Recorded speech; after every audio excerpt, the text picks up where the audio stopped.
Hello, everyone, and welcome to Police Off the Cuff, Real Crime Stories. I'm your host, retired NYPD Sergeant Bill Cannon, a 27-year veteran of the NYPD. Folks, we have some new breaking information in the charges filed against Stephan Sterns, who, of course, is the number one suspect in the disappearance of Madeline Soto. And right now, as we know, he's being held in jail on some charges unrelated to the disappearance and the homicide. And it's my pleasure to report the state attorney general's office, and this is according to Fox 35 News out of Orlando. The state attorney general's office on Tuesday filed 60 new criminal charges against Stephan Sterns, the prime suspect in the disappearance and death of Madeline Soto, a 13-year-old girl whose body was found in Osceola County after she was thought to be missing for a week. Sterns has not yet been charged for Soto's death as of Tuesday. Sterns is the boyfriend of Madeline Soto's mother, Jennifer Soto, and he's been charged with 8 counts of, I'm going to use the politically correct acronym for it because YouTube can censor this, S, battery of a child under 12, 5 counts of S battery with a child aged 12 to 18, and 7 counts of lewd and lascivious, I'll put behavior, and 40 counts of unlawful possession of materials depicting some bad acts that were discovered and depicting bad acts by a child. And he has 10 or more images of that, according to the Kissimmee Police Department. According to the chief of police, Betty Holland of the Kissimmee Police, we appreciate our efforts of our partners in the state attorney general's office in assisting with seeking justice for Madeline. With this being a complex case with many facets, our work is not done, and we're continuing our investigation into the timeline leading up to Madeline's death.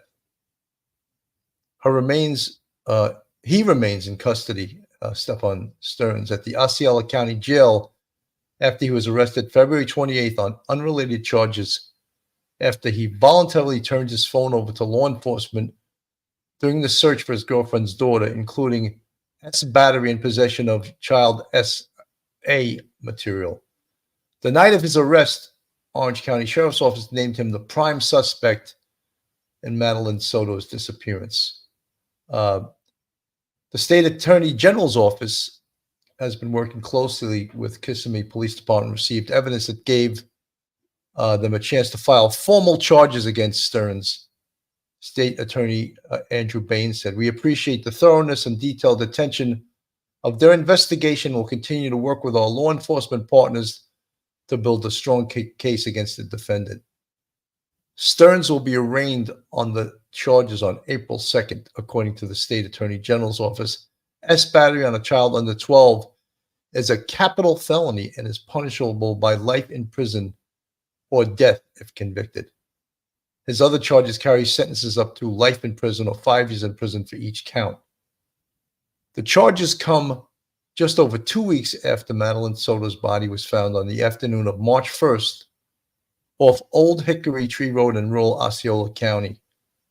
She was found in this area where Sterns was last seen possibly changing a flat tire on Monday afternoon, wearing clothing similar to what Madeline Soto was last seen in. At 8:19 on that day, we have evidence that shows Stephan Sterns returning to the complex where Madeline lived, and Madeline was visible in that vehicle. Sheriff Mina said during a press conference last week, "We believe she was already dead at this time." So that is some of the new information that we have, the new charges. What's very important about this is that this keeps Stephan Sterns in jail. He's not going anywhere. They have enough now to convict him of these charges. And these charges, as you heard, they are capital charges. So he could be life in prison or the death penalty for these charges. So we're going to discuss what additional investigation and what is necessary now to bring the murder charges against Stephan Sterns. And potentially, I don't take Jennifer Soto off the hook in this. I believe that there's a possibility, a strong possibility, that she has involvement in this. So I just think that we have to keep an open mind and realize that the police are trying to do a thorough job and cross their T's and dot their I's and look at every single thing. And you're about to enter true crime from a police perspective. And you're about to enter it off the cuff. You're entering the police off the cuff zone.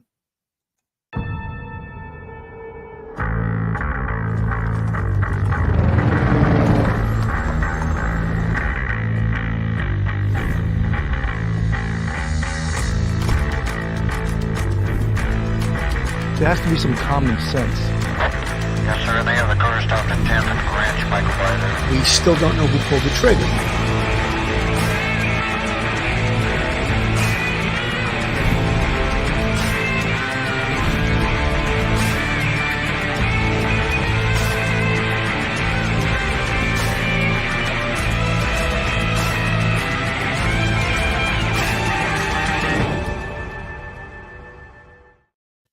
You know, when we talk about 60 new charges, we realize that this goes back nearly 3 years to when Madeline was 11 years old.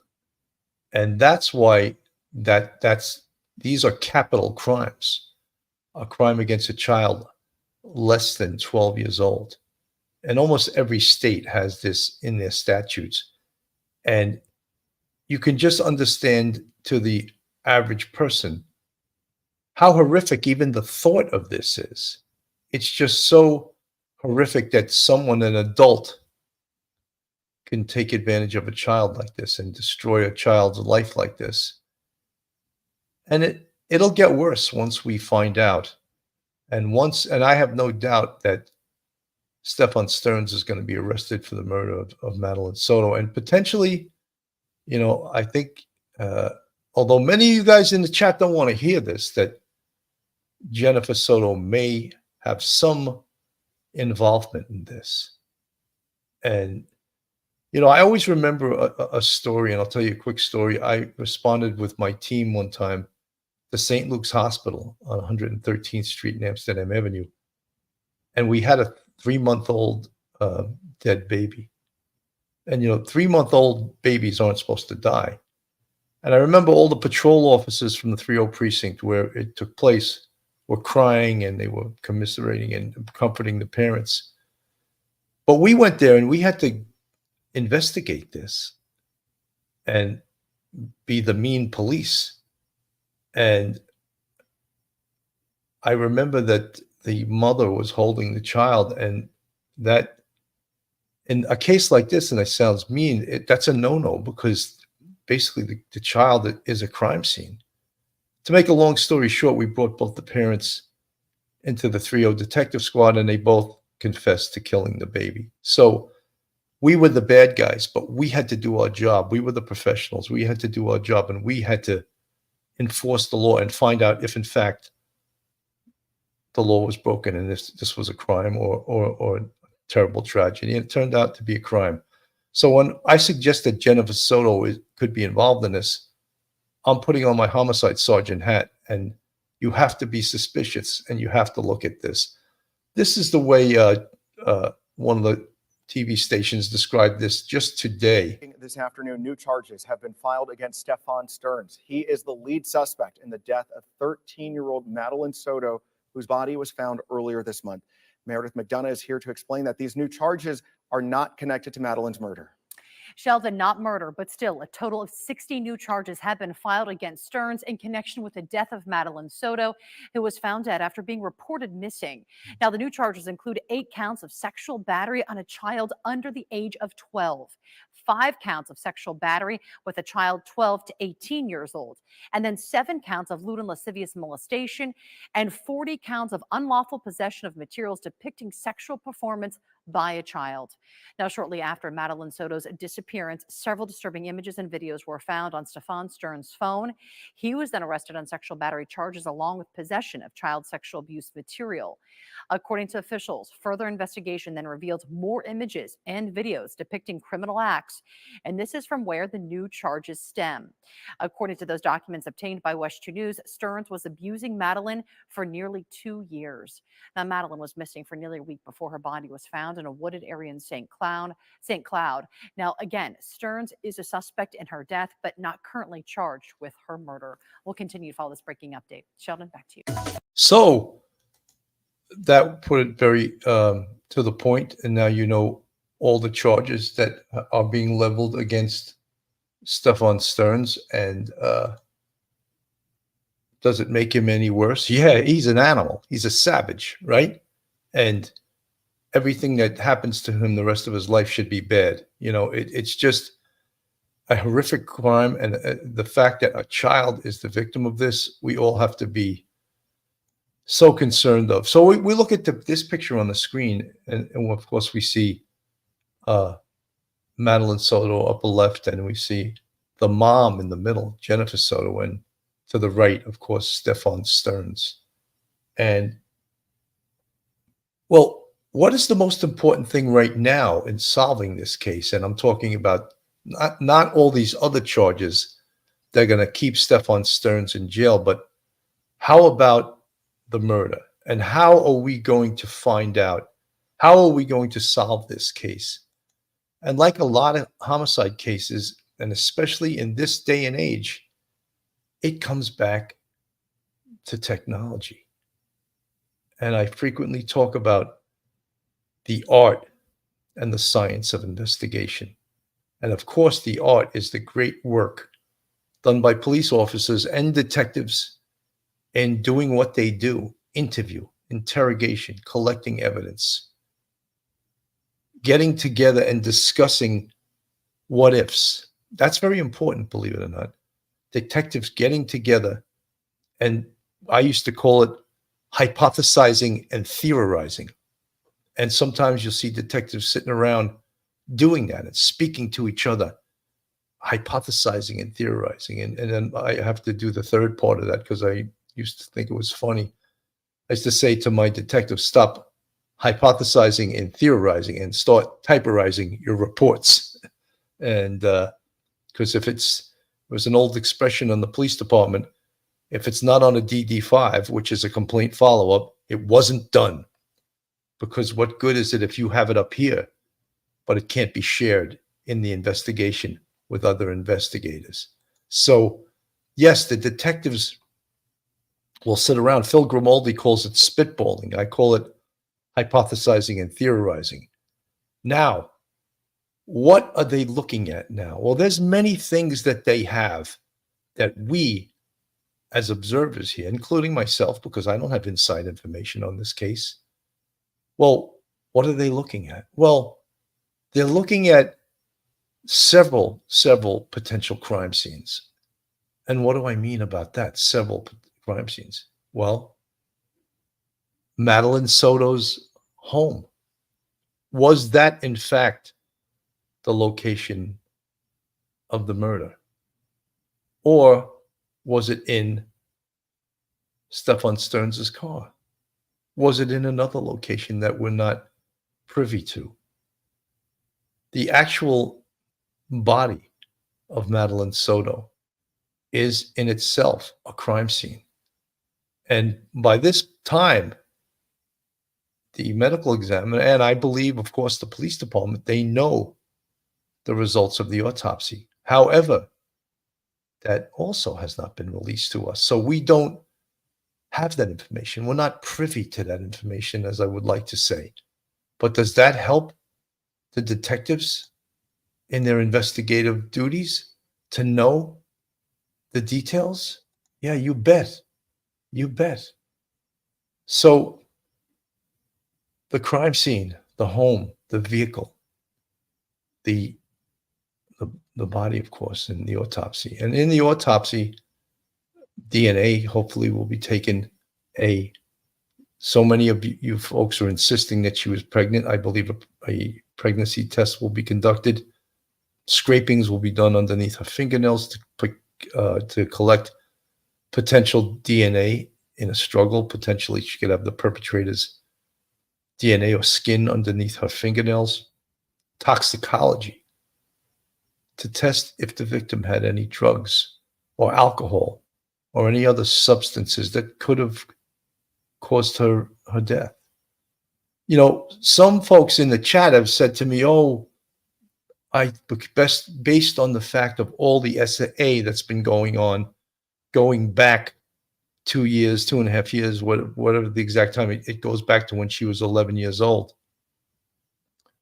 Maybe she committed suicide." No, we know she didn't commit suicide. We know she didn't commit suicide. And how do we know that? Well, because they already ruled it a homicide. And I defined what homicide is on the last show. Homicide, if it's criminal, even if it's not criminal, it means death caused by another. So clearly she did not kill herself. Her death was caused by another person.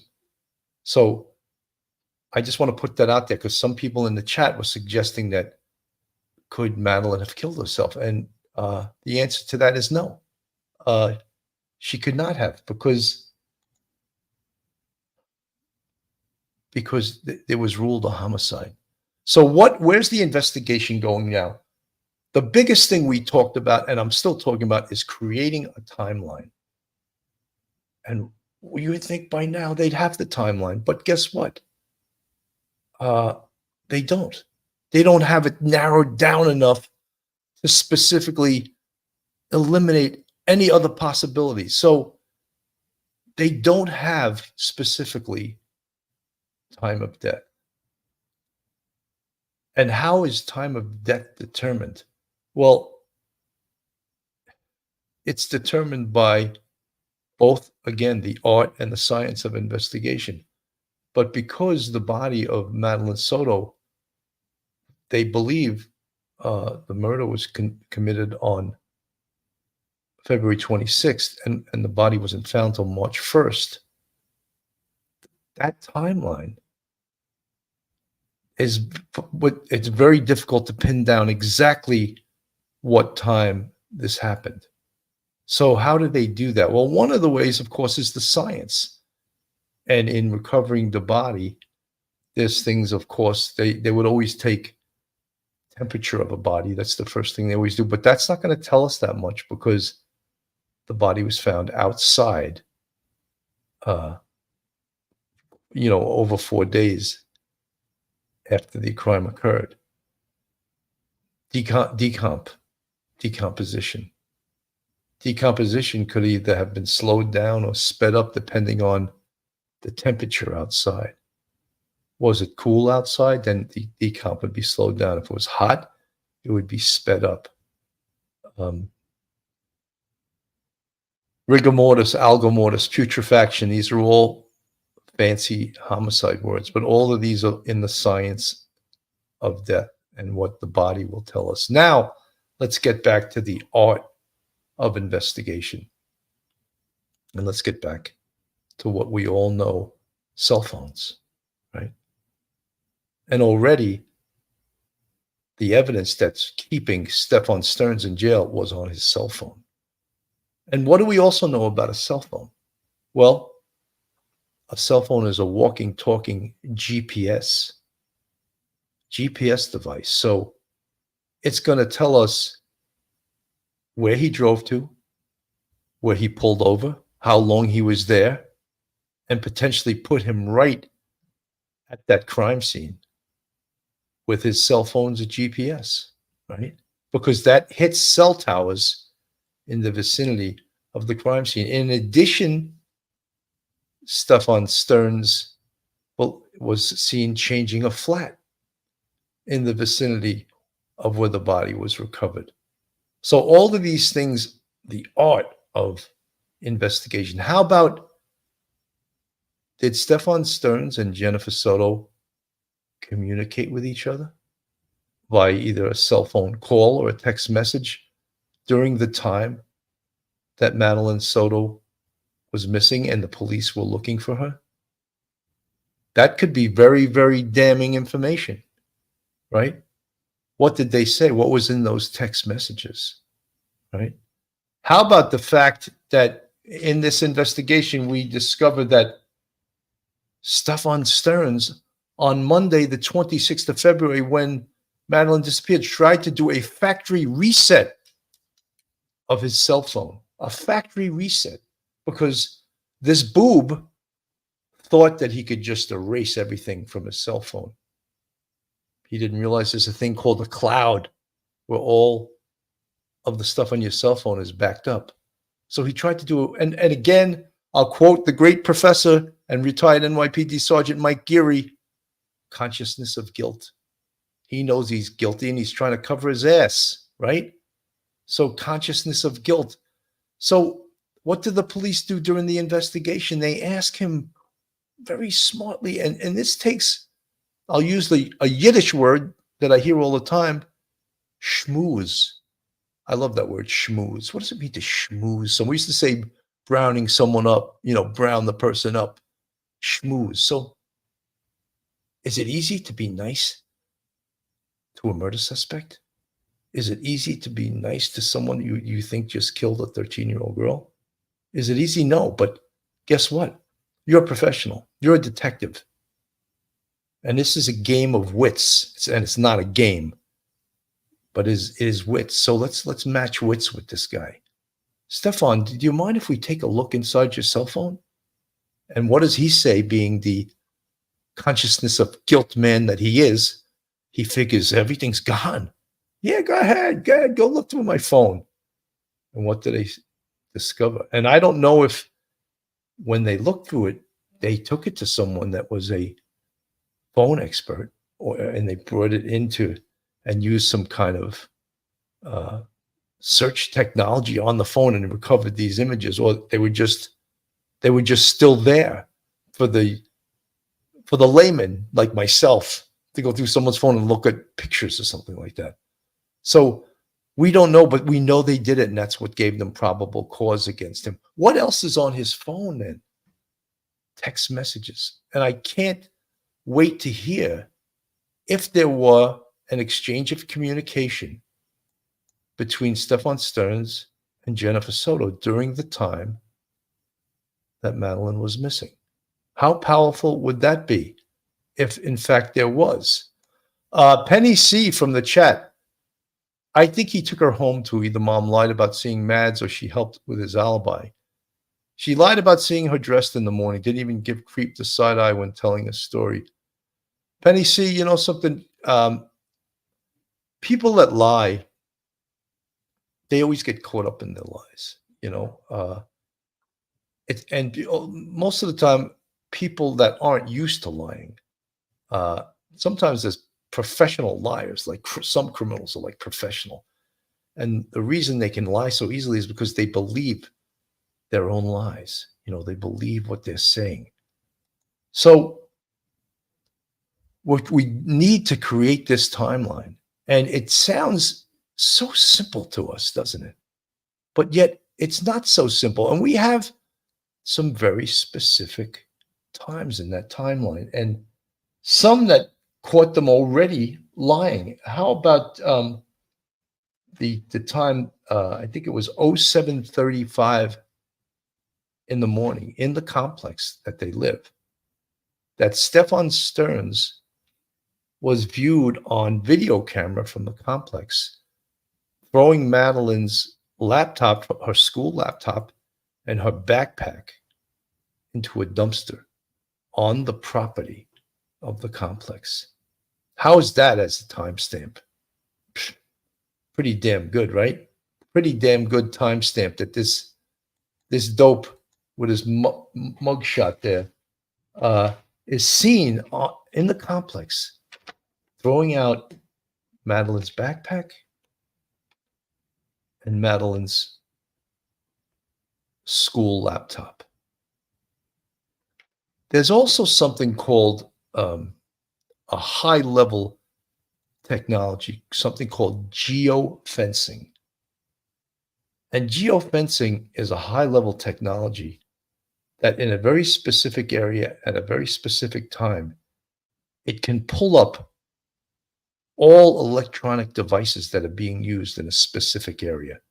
It's so, it's such a really a scary thing to think that our government has the ability to do that. Yet it's a huge investigative resource and tool in cases like this to pull up his phone.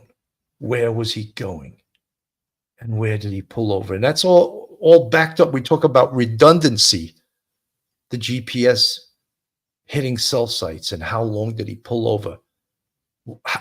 Where was he? We don't know everywhere he was in the car when Madeline was in the car, but we do know another timestamp, according to Chief Mina, is that at 08:19 on Monday, February 26th, he's seen driving back into the complex with what appears to be a dead Madeline inside his car. And the chief was very clear with that. We believe at that time, or that before that, Madeline was dead. So there's the time frame from the night before her birthday party till the next morning. When did Madeline Soto lose her life? When was she murdered? That's the question we don't have the answer to right now. Do you think the police are much closer to that than we are? I think they are. I think they are much, much closer. I'm going to play this from another station in Orlando, just to give us a little background on all of this stuff. Here we go. Tonight, the investigation into the death of a 13-year-old Central Florida girl continues. Madeline Soto's body was found just over a week ago after a days-long multi-county search effort. And while no one has been charged in her death yet, the prime suspect in the case, according to investigators, is a man who was supposed to be there to protect her mother's boyfriend, Stephan Sterns. It is a story that has impacted people across Central Florida and the country. And tonight, our Rafael Pires breaks down where the investigation is at right now and how things unfolded. About 2 weeks ago, Madeline Soto was supposed to be getting dropped off right here at Hunters Creek Middle School. We're told she never made it. Instead, this story took a disturbing turn, and now investigators are still trying to figure out how she was killed. From a missing teen case to a murder investigation, the story of Madeline Soto has impacted people across the country and left many in Central Florida mourning the tragic loss. It all started Monday, February 26, when Madeline's mother, Jennifer Soto, reported to police that her daughter had gone missing. In my heart, I feel like somebody took her. The next day, Jennifer told our crew her boyfriend, Stephan Sterns, dropped her daughter off at a church near Hunters Creek Middle School where Maddie attended. He told investigators she wanted to walk the rest of the way, but never made it. I dropped her off. Everything looked fine when I drove away. It's the last time we saw her. From there, a large search effort got underway. We have well over 100 deputies, detectives, intelligence analysts, and specialized personnel who are investigating this case and searching for Madeline right now. Several other agencies joined in, and then on Wednesday, a bombshell arrest.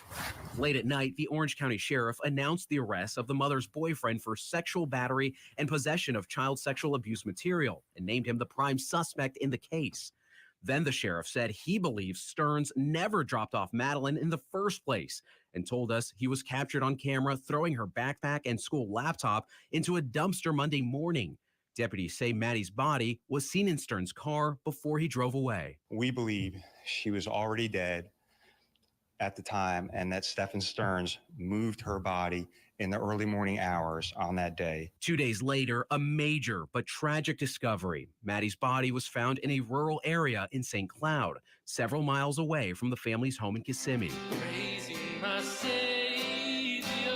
Since then, her community has been mourning the loss. It was like a hole is missing because everybody at school, even, they're like sad. Investigators now also looking at the discrepancies in the mother's statements after learning there were inconsistencies about the last time she says she saw Maddie. And Kissimmee police say investigators are continuing to dig through evidence against Sterns. As more evidence comes up, there may be more charges in the future. So as of right now, no one has been charged in Madeline's death. But again, the prime suspect is Stephan Sterns, the mom's boyfriend. That's according to investigators. We did reach out to Kissimmee police over the weekend. They told us there is no update as of right now.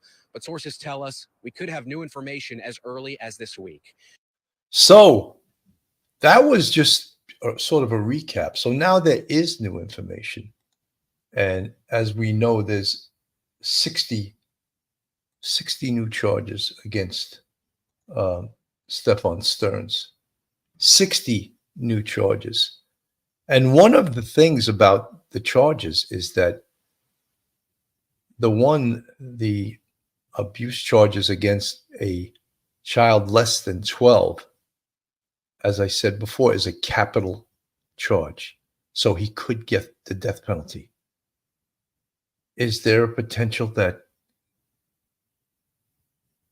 they could use that as leverage for him to cooperate? I don't see him cooperating right now because these charges are just so horrific that why would he cooperate? He's not going to cooperate. Although, say they go to trial on those charges, some of the 60 charges, including the ones that are a capital case, could they then use that as a way to get him to cooperate? I think so. I think that they do have some leverage, but they're still working hard. They got to put together, as we said, a timeline, the tightest timeline possible. And I mentioned before that, is Jennifer Soto involved? Was she, during the time that Madeline was missing, how much was she communicating with Stephan Sterns? What was she saying to him? What were their text messages between each other?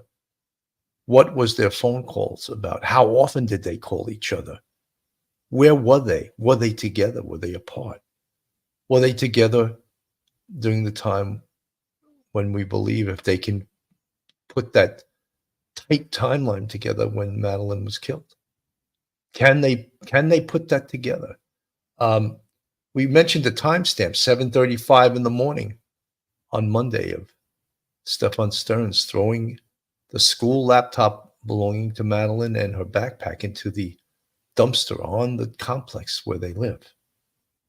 And then at 8:19, returning back to the complex with Madeline's body visible in his car. Chief Mina saying that they believe at that point that she was dead. His car was also caught by a license plate reader. Another technology, right?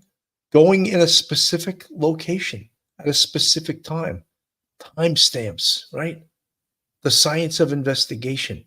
Now we're going to narrow this down. Want to get this much tighter. I think that the police, the Kissimmee police, have a good idea, much tighter time frame than we know about. But they're not sharing that right now. They're not going to share that time frame until the time comes, and until they're confident that they have the probable cause to arrest Stephan Sterns and possibly Jennifer Soto, both of them. And as I said, I know many of you folks in the chat don't like it, but you know something? This is a murder case. You have to look. I find it very tough to believe that all of this SA went on for over 2 years and that Jennifer Soto knew nothing about it. I just find that, I don't find it believable. And people ridicule me. You know something? You can ridicule me, you can criticize me. I've seen this stuff before, right? I'm not just a podcaster that decided to do a true crime podcast. I did 27 years at the NYPD, 10 years in homicide. All right. So I've seen this stuff. It's not like I'm not making this stuff up, you know?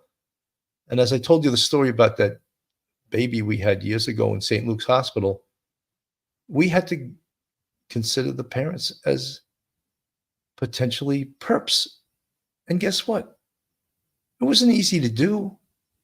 But when we interviewed and interrogated them, they confessed to killing the baby. So that's our job, you know? You can't pull back and you can't be soft. So it's the timeline. I mentioned the license plate reader. That gives a good time frame. The flat tire near him changing a flat tire near where the body was found. And of course, returning back to the complex at 08:19 with what we believe to be Madeline's body inside the car.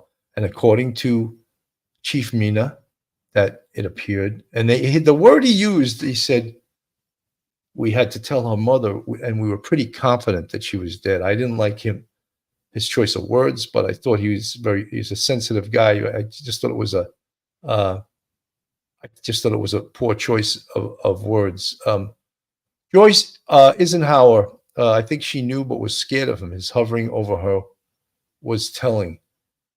Yeah, but you know something? All you have to do, Joyce, is tell on him once, and then he's going to jail. So if she was that intimidated, you know something, you got to save your child's life. And this was as horrific as it gets. So yeah, she had to be a mother and save her child's life, and she didn't do that. Folks, if you like real crime, true crime from a police perspective, then you're in the right place. And if you're not subscribed to us, go on our YouTube, hit that subscribe button, give us a thumbs up, ring that bell, share us with your friends and your families, hit that like button, and it's free to subscribe. And if you want to contribute to us in a financial way, we have a Patreon with 3 different levels, and we also have a YouTube channel memberships with 5 different levels. And we're growing, folks, because of you guys. And I appreciate all of what you guys have done, how you've shared us with your friends and your family. And that's so much appreciated. I want to play again. Everyone's talking about this whole case with the interview that Jennifer Soto did. And I just want to play it because so many, you can see, and I've done about 6 or 7 shows on this case. So, but you could see that the deceptiveness in this interview. She crossed the street and walked to school, what we thought walked to school. My boyfriend who drove her to school drove away at that point. It was seen on video footage that she hung out in the parking lot of the church for a few minutes and then got up and walked towards the school. You know, we had asked from the very beginning when that came out, it was seen on video that nothing was seen on video. And I wondered early on in this investigation if the police told them that as a ruse to try to get them to come across and tell the truth, because they knew, at least Stephan knew, she was never delivered there. So if the police told them this little ruse to get them to tell a different story, then it would have worked. So I find that there's a potential that the police did tell them that, and I don't, did it work or did it not work? But she never made it that walk and that was around 9 a.m. when she got up. She never made it to school after that.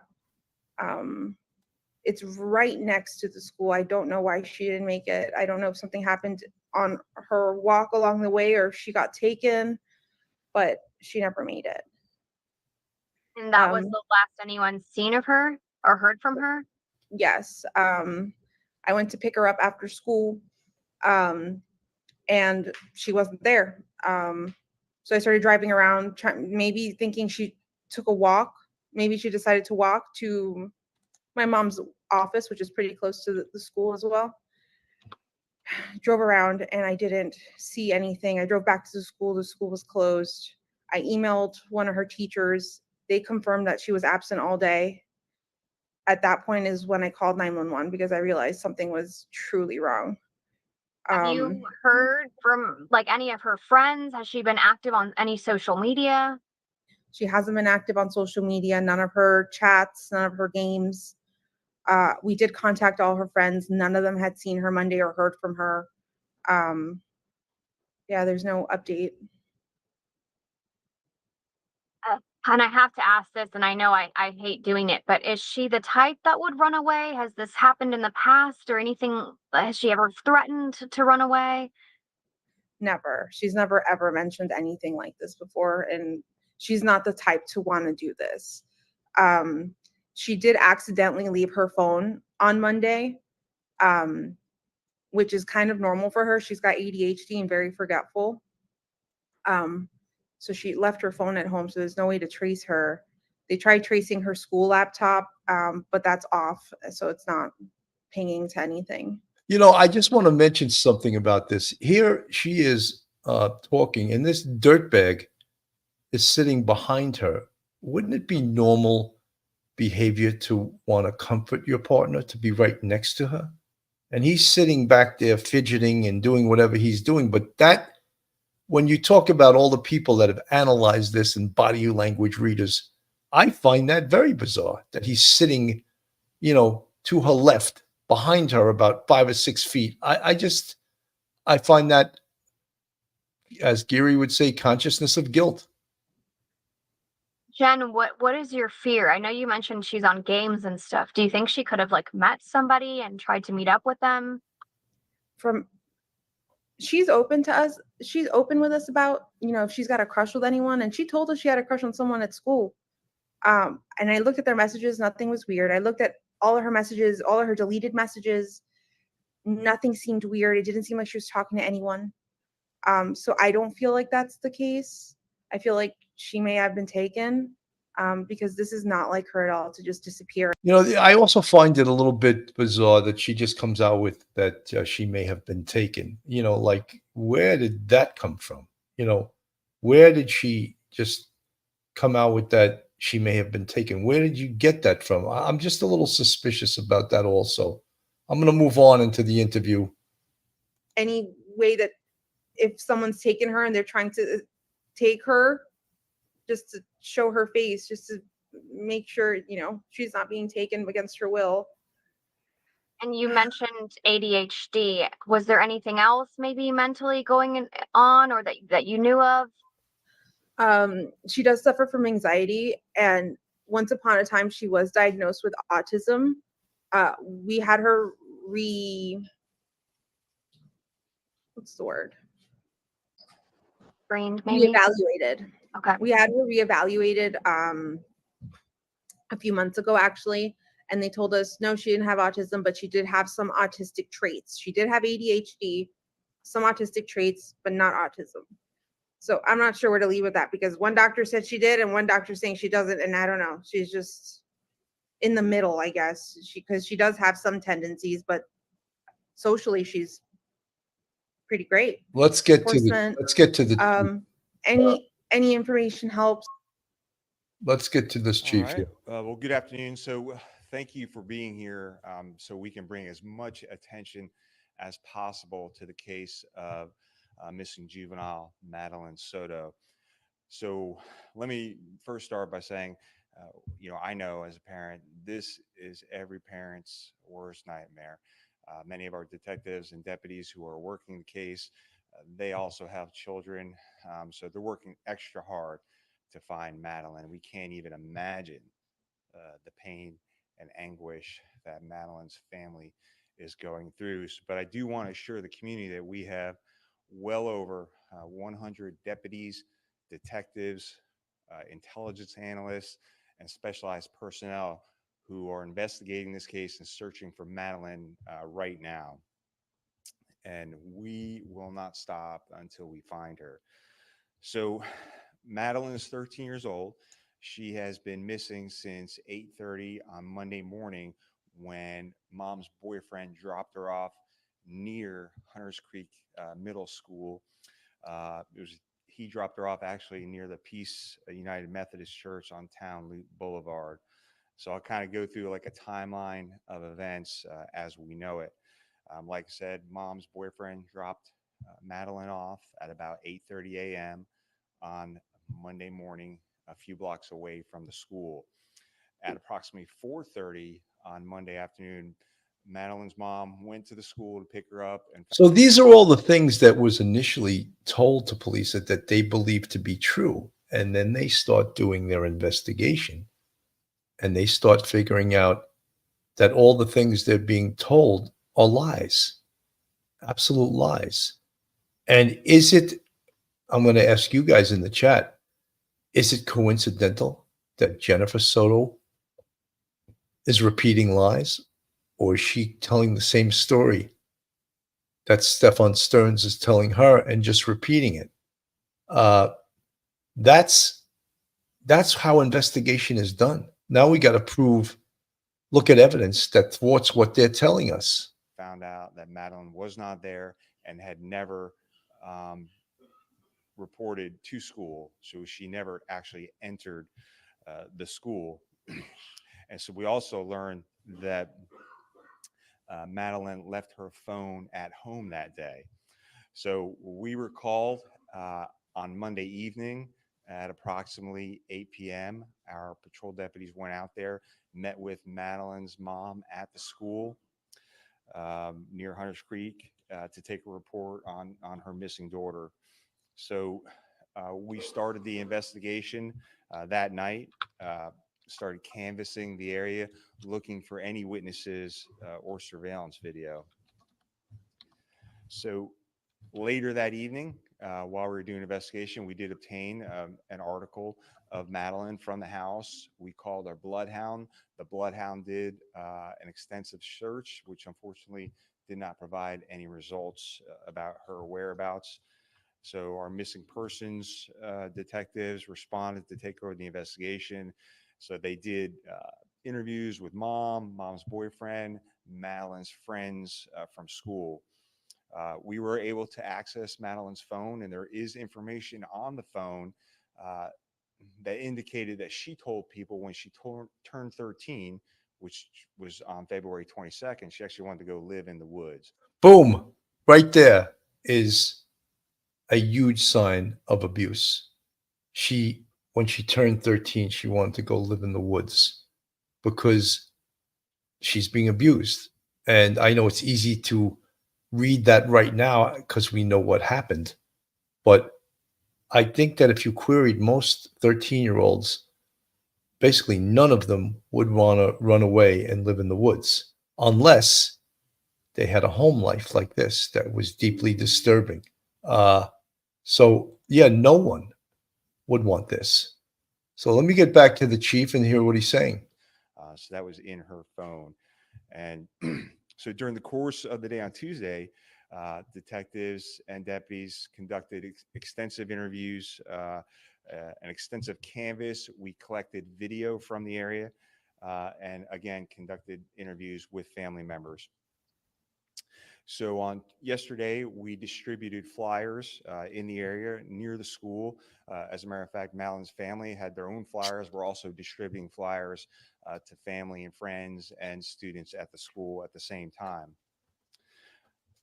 So the house is in Kissimmee, where the family lives, is being held overnight by the Orange County Sheriff's Office and the Kissimmee Police so that we could secure search warrants. This is common practice in cases like this, and those search warrants should be executed today. On Wednesday this morning, more than 50 members of our emergency response team responded out there to the area near the school and conducted an area search for Madeline. And so we have a command post set up out there at that area. We also have a command post set up here at the sheriff's office for the investigative side of it. So, our detectives are continuing to do interviews and follow up on all possible leads. One thing we do in all missing person cases, especially missing juveniles, our sex offender surveillance squad goes out and makes contact with every single sex offender in the area of Madeline's last location. And so, I wish I had some more definitive answers. So one of the things that, and I told you guys about this, that there was no doubt they secured a search warrant and they searched Jennifer Soto's home, Madeline Soto's home, the home that Stephan Sterns frequently lived in or stayed in or probably lived in. And what was recovered as per that search warrant? That's pretty damn important, don't you think?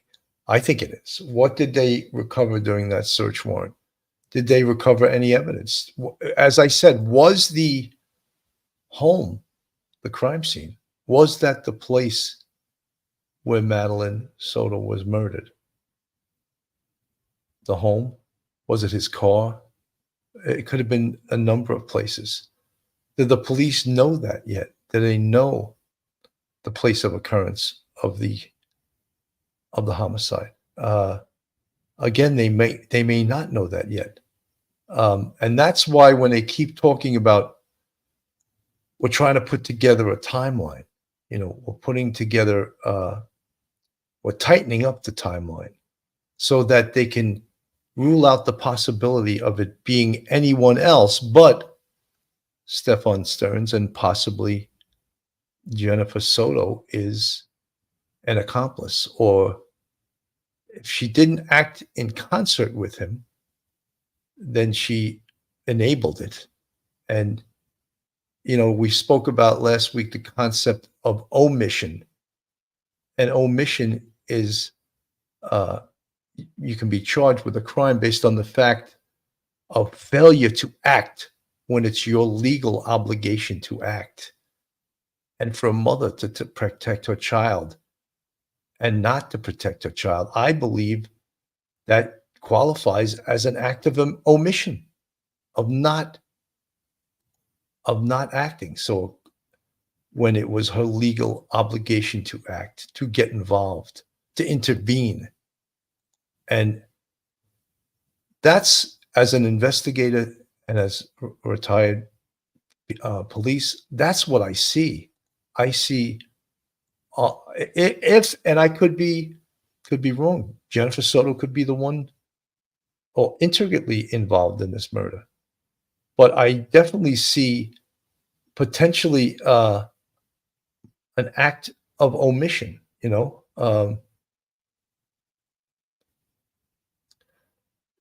someone just in the chat said that Duty Run discovered a marriage certificate from 2015, so he was around Madeline for a long time. Well, that would be 9 years.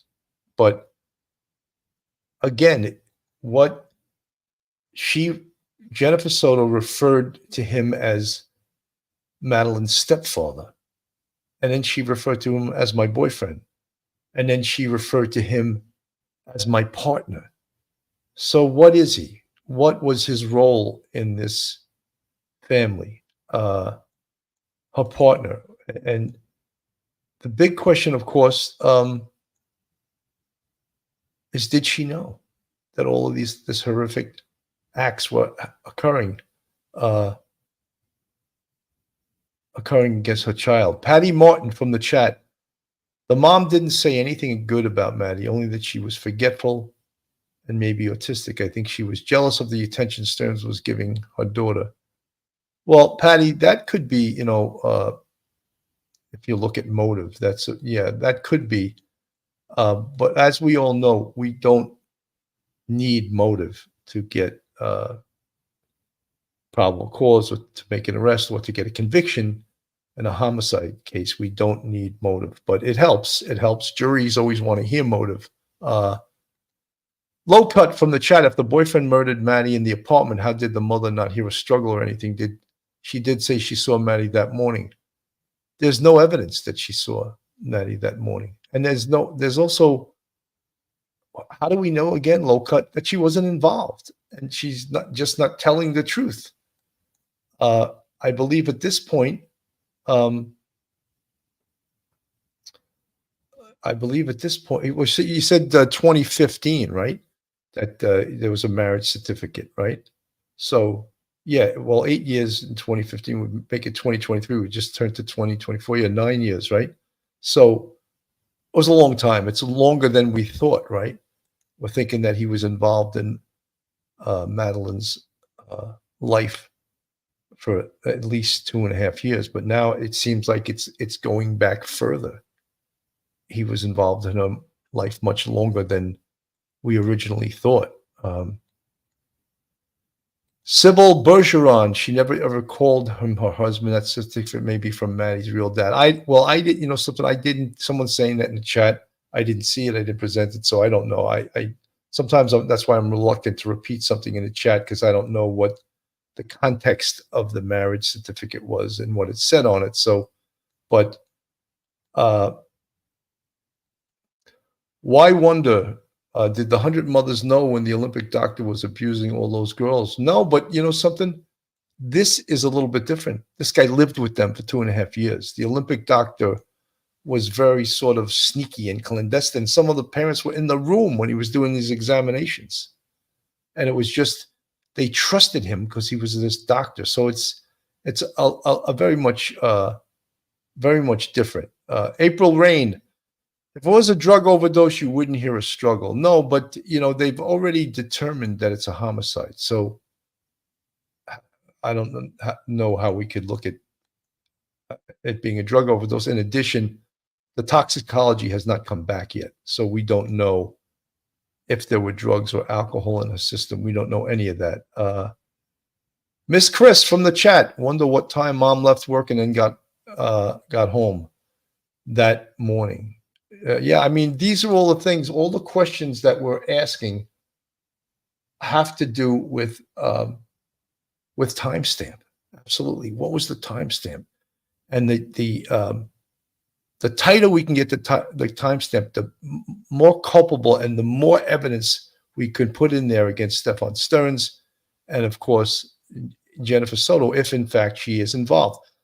Denise Eugene from the chat, Maddie's mom worked overnight a lot. The mother didn't attend Maddie's 13th birthday party. Yeah, we're aware of that. And a lot of people found that a little bit suspect. But you know something?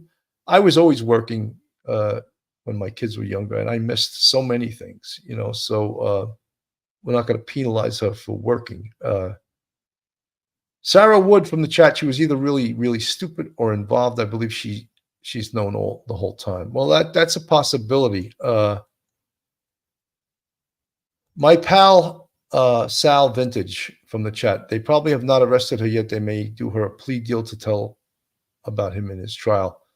Yeah, well, that's a possibility. But one of the things is they don't have to. The main culprit in this, the main protagonist, if you will, Stephan Sterns, and they got him safely locked up. He's not going anywhere. So do they need to move quickly? No, they don't. They need to build a very, very solid case. And that's what they're doing. They build a solid case, and this guy will never see the light of day ever again. And that's what we want in this case. Cross your T's, dot your I's, as we always say. And this new information, was it shocking to anyone? I don't know if anyone's shocked by it. I'm going to play this from Court TV. A little bit of this will bring us back to during the investigation. Stephan Sterns' alleged route that he took on February 26th. Remember, he's dropping Madeline off at school. So let's take a look. You've got the city of Kissimmee down in Florida. You know where it is, just south of Orlando. All the attractions, Disney, all of that. I'll show you. This is approximately now where their apartment is located. And it's from there that Sterns agreed to pick up Madeline and bring her to school. Now, he doesn't take her all the way to school. Let me show you where he claims he dropped off Madeline. It's the Peace United Methodist Preschool. It's about 5 miles from the apartment, where you can see right there. But he claims that she was embarrassed about being dropped off at her middle school and asked to be dropped off there. And he says that he did it at about 8:40 in the morning. So let me show you where her school is now, the middle school. It's Hunters Creek Middle School. It's about a 0.4 mile walk from where he dropped her off. And class was set to begin at 9:30, which would give her time to get there, obviously, but she never showed up. So she doesn't want you to be, she doesn't want to see me getting dropped off, so you drop her off half a mile away. So that we know that is a total lie, that never happened, that she was never dropped off there. So there's a big lie, right? There's a big lie. And that same lie was not just repeated by Stephan Sterns, but was repeated by Jennifer Soto as if it was the truth. So everyone that insists that Jennifer Soto is the aggrieved one and has nothing to do with this, you gotta look at some of the evidence. You gotta look at what the police are looking at. And has Jennifer Soto been put in handcuffs? No, she hasn't. Will she be put in handcuffs? That remains to be seen. But do they have to look at this evidence, at this potential deception? 100% they have to look at it. They would err in their duty as investigators if they did not. Right? Now, investigators obviously took a close look at everything that they could. They worked quickly in this case. And let me show you what investigators believe happened that morning, as opposed to what Stephan Sterns said happened that morning. We begin again in Kissimmee, Florida. We'll show you where that apartment is. Once again, now what the video evidence showed was that Sterns was there at 7:35 a.m. There's a big lie, right? 7:35 a.m. This is when he's throwing the backpack and the school laptop in the dumpster right on the property of the complex. Appeared to be discarding items into the complex's dumpster. Okay?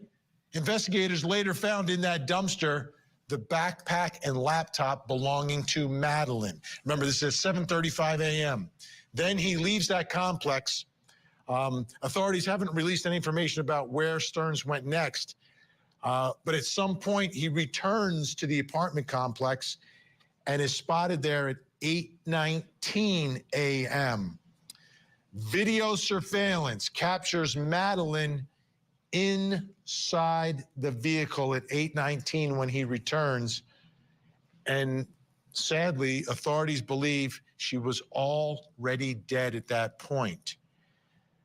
There's the apartment complex. Now let me show you. See, that to me, that's a scary thing. So at that time, at 8:19, he comes back into the complex and they see on video Madeline inside the car and they believe that she's already dead.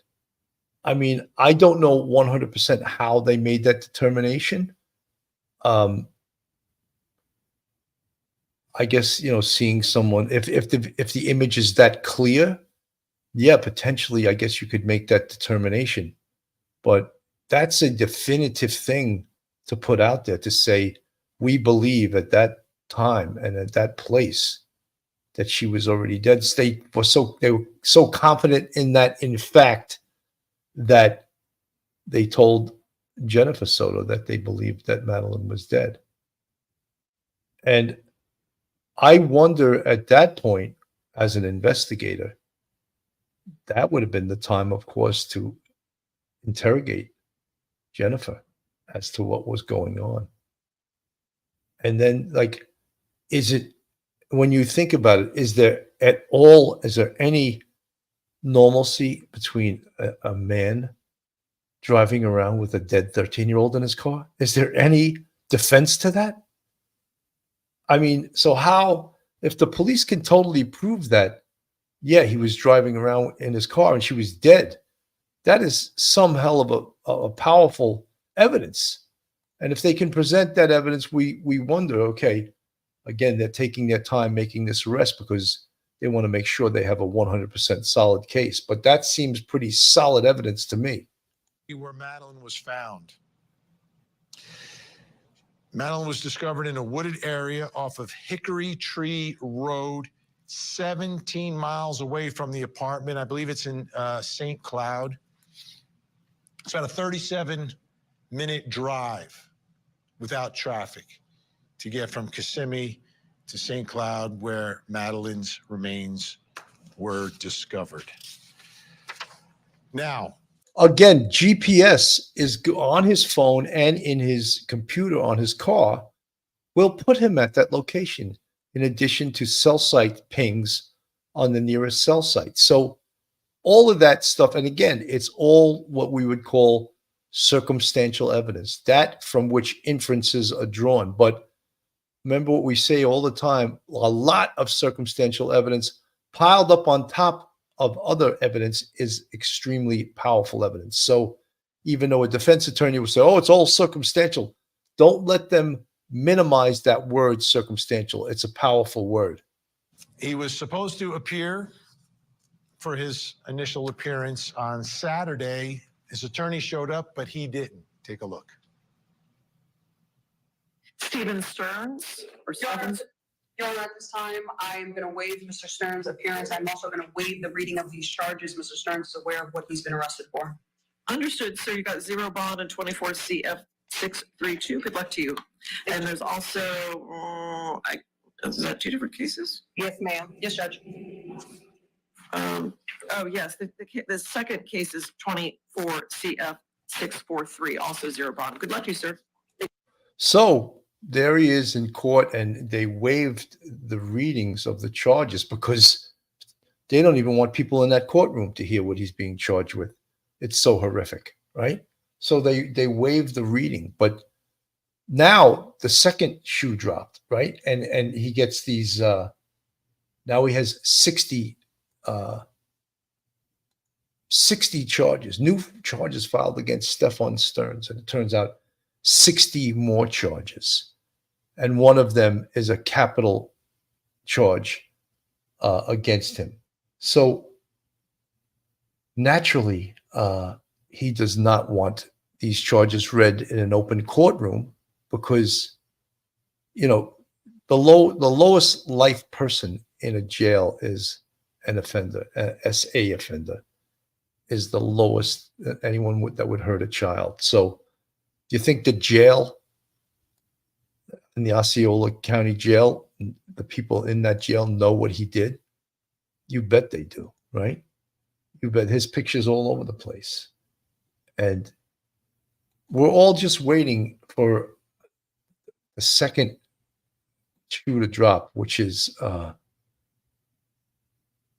homicide charge, the murder charge. And that's, you know, that remains to be seen if those charges will be just filed against him, or will he have an accomplice? There's so many questions that we have as the true crime community being outside the investigation. Marilyn from the chat, cops don't know how she died. She was OD, proof is hard for them to murder. Marilyn, that's not true. I mean, if she OD'd, this wouldn't be a murder. All right. So they ruled this a homicide. That means death caused by another. So this was not a suicide. This was not an OD. I'm trying to emphasize that. Yes, do we have the results of the autopsy back? No, we, the true crime community, does not. Do the police? Yes, they know. They know how she died. All right? Absolutely, they know. Toxicology can take 6 to 8 weeks to come back, right? In certain cases, they may rush it, but I don't think they're going to rush it in this case. And while all of this, all the science of this investigation is going on, they're working. They're still working on this case. They're working every single day. And the number one thing is they're trying to tighten up the timeline. And that's really important. True crime with Stephanie Michelle. Jen Soto was complicit. True crime with Stephanie Michelle. Stephanie, I've never watched your channel, but I happen to agree with you. I believe there is some complicity with Jennifer Soto, and we'll have to wait. We'll have to wait and see if charges are forthcoming. Sharon Joy, where is Jen staying now? The house? No, the police usually release the house. They do their work. They do the search warrant. They have the crime scene, process the house, and then at some point they'll release the house back to the owner. So I would imagine Jennifer Soto, she certainly would have been allowed to go back in a house. Whether she has or not, I can't speak to that. I call BS. She is done. They need to make their case strong. Fuzzy Doxy, lies, all lies from those two. You know, guys, Melissa Malcomisius, well, that's a mouthful. Melissa Malcomisius. I think they are waiting on subpoenas from Telegram, KIK. It's if they find he sold any illegal images and she received the money, then that's a crime. That's, you know, Melissa, that's extending this to a whole other level, which would take a lot more time. I think, you know, when we talk about investigation and Stephan Sterns is arrested, and we call it the perpology, and that's sort of a canonism. I'm sure I didn't make it up, but I use that term perpology, and that simply is the study of the perp, the background of the perp. Where has he been? Where does he live? Where does he work? Let's look, how many cars has he owned? Let's talk to his friends. Who is he? What's his personality like? What does he like to do? And in his case, I don't see that he was working and he had a job. He was a 40-year-old man that didn't seem to have much going for him, right? So that's part of the perpology, everything about his background. Then they start digging deeper. They look into his cell phone, and we all know what the results of that were, what they found on his cell phone, which led to his arrest. Did he have a cell phone prior to this cell phone? Could we get the images off of that? Does he own a laptop? Does he own a tablet? Does he own a standalone computer? All search warrants. Let's search all of those things, right? A deep dive into his background, which of course includes speaking to his friends. And if he has friends, who knows if he has friends, right? Chandra Stevens from the chat. Jen was angry of her beautiful daughter. Was she pimping her child out to her boyfriend to keep their relationship going? I haven't heard that. That's very scary. Eat the cupcake. Isn't it possible that Jen was abused by him as well? Psychological abuse. He apparently threatened people with guns as a conflict resolution method. She seems frightened. Eat the cupcake. That's entirely possible. Yeah, that could have happened. And maybe it did.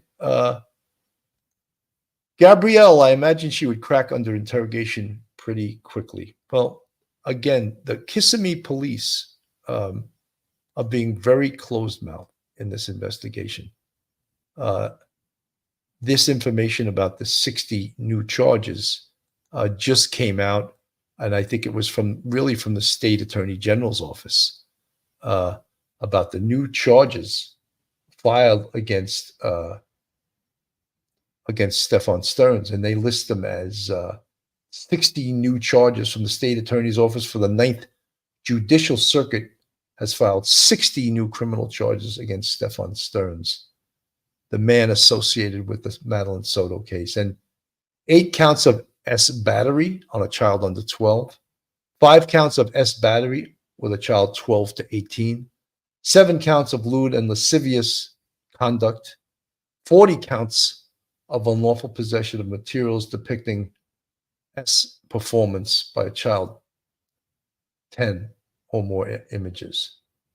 So that's right from the state attorney general's office. And now, of course, they've partnered with the Kissimmee police.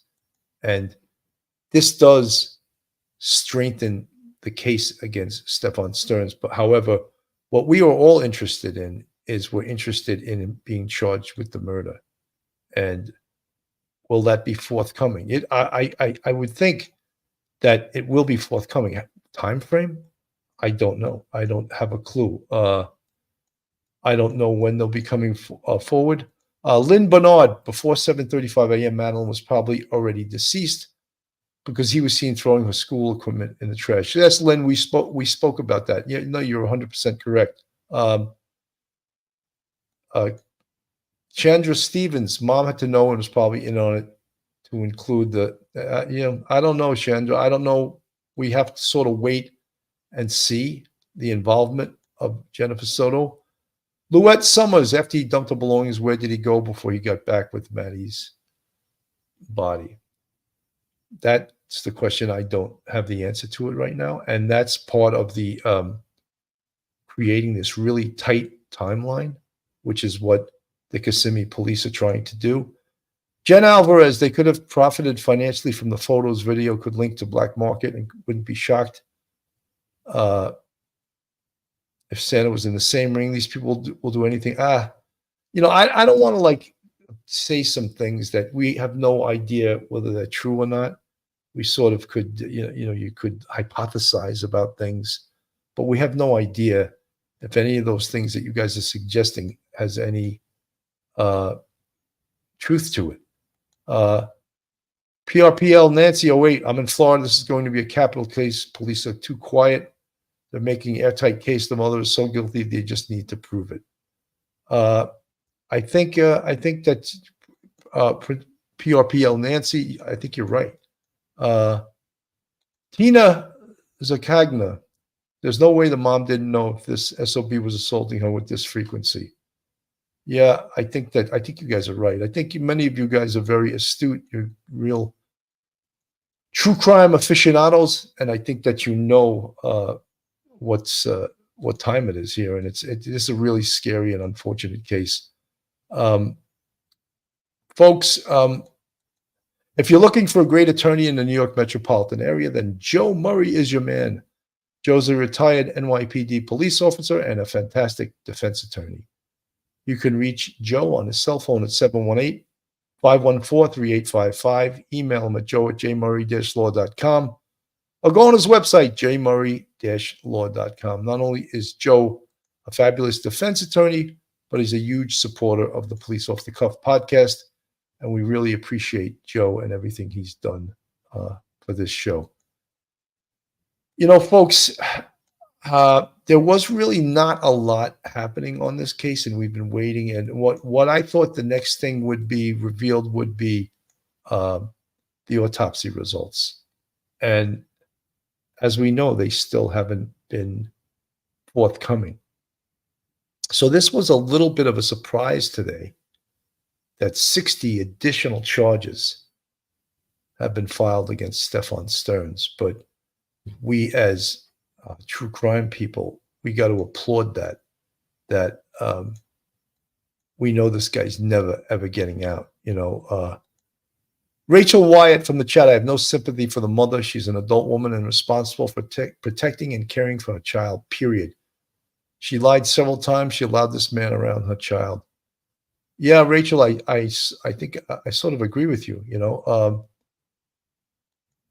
Helen, the Scottish Llama, Disney has admitted having employees arrested for trafficking and CSA before. Yeah, well, that you would think that would be the type of crime or the type of job that these type of people would be attracted to, because you'd be around children all the time. Mystique from the chat, at Lily Laura, I agree 100%. I get scary when protecting my children. At Lame, Jen also works for Disney. Well, I will see how they handle that. Wow. Yeah, it's all of this stuff is eye-opening stuff. All we can do now is to wait and to see what the police come out with next, the Kissimmee police come out with next, to see what investigative steps come out with next, and to see what new evidence that they release. Because right now, as I said, there's been no new evidence. The autopsy report didn't come out. It takes usually 6 to 8 weeks for the toxicology. So we will all be anxiously awaiting to hear the evidence that the Kissimmee police come out with. So, folks, I just want to thank everyone for tuning in this afternoon. This was a sort of an unscheduled show. And when I saw this information, I felt that we had to go on the air. I want to thank everyone for tuning in this afternoon. I want you to have a great day, and God bless from Police Off the Cuff, Real Crime Stories. One episode just ain't enough.